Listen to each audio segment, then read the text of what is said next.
Ahojte, toto je moje prvé video unboxing. Mám tu niečo veľmi špeciálne, preto som sa rozhodol, že natočím toto video. Venujem ho hlavne môjmu kolegovi z týmu, Kennymu, takže ho pozdravujem a dúfam, že sa bude páčiť. V tomto balíku sa nachádza zasielka z obchodu Komando.sk. Nachádza sa tam ruská optika Zenit Belomo PKM.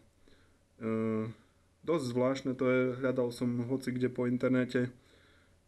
Nič som o tom nenašiel som nič na YouTube, nenašiel som nič na žiadnej stránke, akurát na Komande. Mal som tu možnosť si ju vyskúšať už u ďalšieho kolegu. Veľmi sa mi páčilo.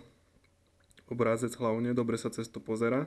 Trošku je vysoká, veď uvidíte o chvíľu, ale myslím si, že dá sa to zvládnuť na zbrani, alebo si človek vyrieši nižšiu montáž. Je to určené hlavne na ruské zbrane, čiže bude to na mojom akáčku čoskoro. Dajme sa do rozbaľovania.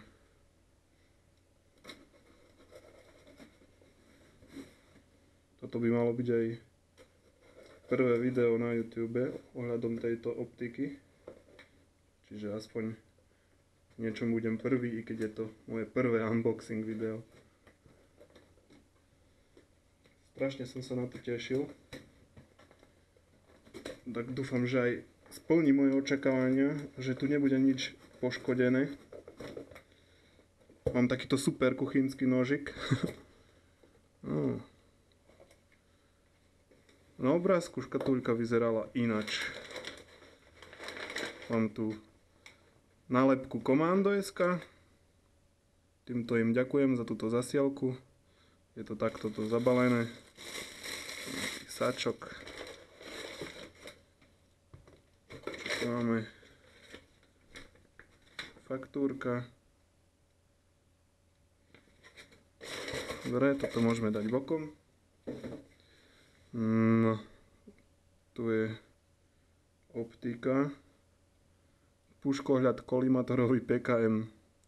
Je určený na jednoduché, rýchle a presné zameriavanie cieľa a zvlášť pohybujúceho sa cieľa. Kolimátor je pracho a vodeodolný.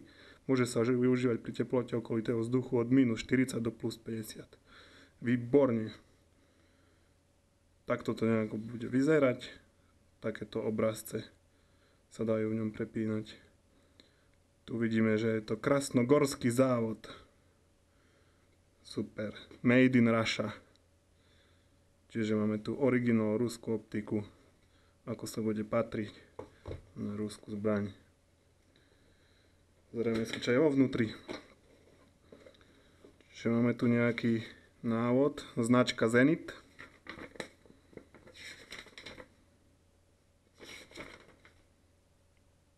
Nejaké inštrukcie ohľadom nastavovania. Technická obsluha a ochrana. Je k tomu aj takáto zaujímavá nylonová taška. Čiže táto škatuľka mi v podstate bude na nič. Ale odložím si ju pre prípad. Nie je zlé vždy mať po ruke originál škatuľku. No, pozrieme sa dovnútra. Tu je opäť nejaký návod, tentokrát už v azbuke. Zaujímavé, že je ruská optika a dostal som k nej aj slovenský návod. Naposledy som si kupoval, tuším, do kuchyne mixer na elektrodome a nebol tam žiaden slovenský návod, čo ma prekvapilo, pretože sa mi zdá, že podľa zákonníka musí obsahovať tovar zakúpený na Slovensku slovenský návod. Ak to tak nie je, tak sa ospravedlňujem, nie som v tomto zbehlý, ale zdá sa mi, že to takto je. Čiže tu je všetko hľadom toho. Ešte som to len otvoril a už cítim tú charakteristickú vôňu, ktorú si pamätám z detstva. Ako mal môj starý otec zbrane na poľovačku. Čiže vôňa to zaostrilo zbraňou. Toto puzdierko je pekne vystúžené. Tu na vpredu máme nejaký, tuším, že to je kľúč na nastavovanie. Náhradné batérie. Neviem, či to už je nejaká vo vnútri, alebo tieto budem musieť použiť. Uvidíme. Už asi nič viac tu nie je. Dá sa to dať aj na opások. Nie, to bude zbytočné, pretože to budem nosiť na zbrani. Čiže poďme sa na to pozrieť.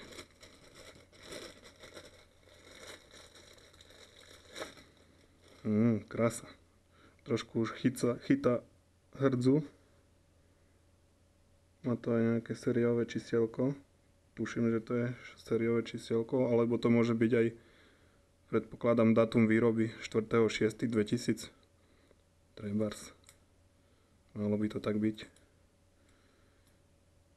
Čiže má to takéto gumené krytky, ktoré sa dajú dole.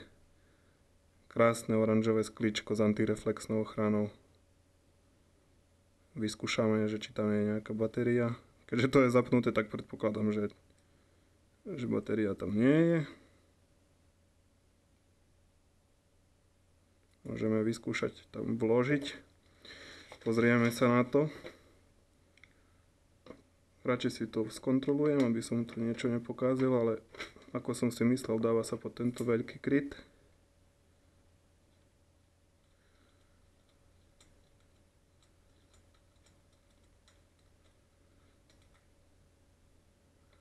Tá povrchová úprava sa mi veľmi páči, neviem, či je to vidno na kamere, ale je to také ako kvapôčky farby, keby tam boli. Zenit značka. Týmto gombíkom sa pridáva jas alebo ubera, podľa toho, že ako silno chcete, aby svietil zameriavací bod. A týmto kolečkom si nastavujete, že či to bude takéto T-čko s bodkou, T-čko alebo len bodka. A tu pod týmito krytkami by sa mal regulovať regulácia stranová a výšková. Tak toto vyzerá. Zaujímavé. No a dá sa to aj voľnou rukou nastavovať, čo ja mám veľmi rád. Nemám rád, keď musím používať nejaké skrutkovače a podobne. Čiže poďme si tam vložiť batérku.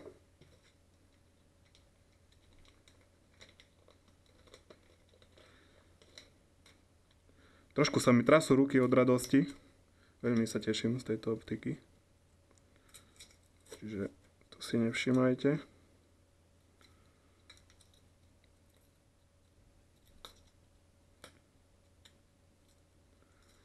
Dúfam, že tam len stačí len jedna batéria.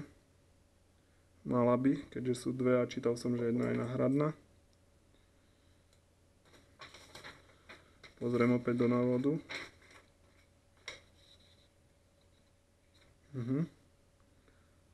Čiže takto.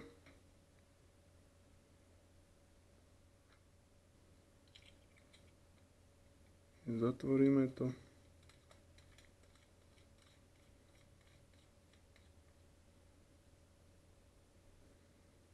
Optika by mala fungovať.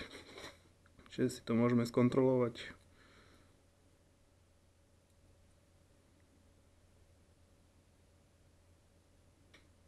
Zatiaľ to nefunguje. Takže po malom skúšaní som zistil, že som len mal nastavený jas na veľmi slabú intenzitu, tým pádom som si nevšimol, že kolimátor funguje.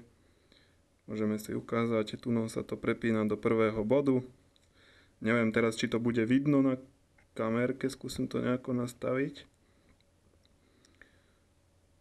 A vo vnútri je ten bod, dám mu maximálnu svietivosť. Skúsim to nejako takto nastaviť, neviem, nemám ani predstavu, že či to je vidno na tom videu. Vyskúšame druhý obrázec. Je to T-čko bez bodky. A tretia možnosť by mala byť len čistá bodka. Je to tam. Čiže nádhera, veľmi som s tým spokojný. Ideme to vyskúšať dať na zbraň. Opäť budeme pokračovať v tretej časti, keď ukážem, ako to vyzerá na zbrani. Takže optiku sa mi podarilo dať na zbraň úspešne. Vyzerá to celkom fajn, môžete sa presvedčiť. Je to moja AK-74 od firmy EL, kde som vymenil pažbenie za originál z ostrej zbrane. Plum verzia, slivková. Vyzerá to nejako takto. A takto to vyzerá s tou optikou. Nabok nôž. Z druhej strany. Čiže celkom fajn. Páči sa mi to nastavovanie jasu, keď je na najslabšom stupni, tak celkom dobre sa s tým pozerá aj v tme, že vás neoslňuje ten bod. Je príjemne ľahká táto optika. Trošku na môj vkus je vysoko, ale možno sa to porieši do budúcna, ak si kúpim nejakú nižšiu montáž. Uvidíme, zatiaľ to bude takto. A uvidíme časom, či budem spokojný. Čiže asi toľko. Ďakujem za zhliadnutie tohto videa a pozdravujem všetkých. Čaute.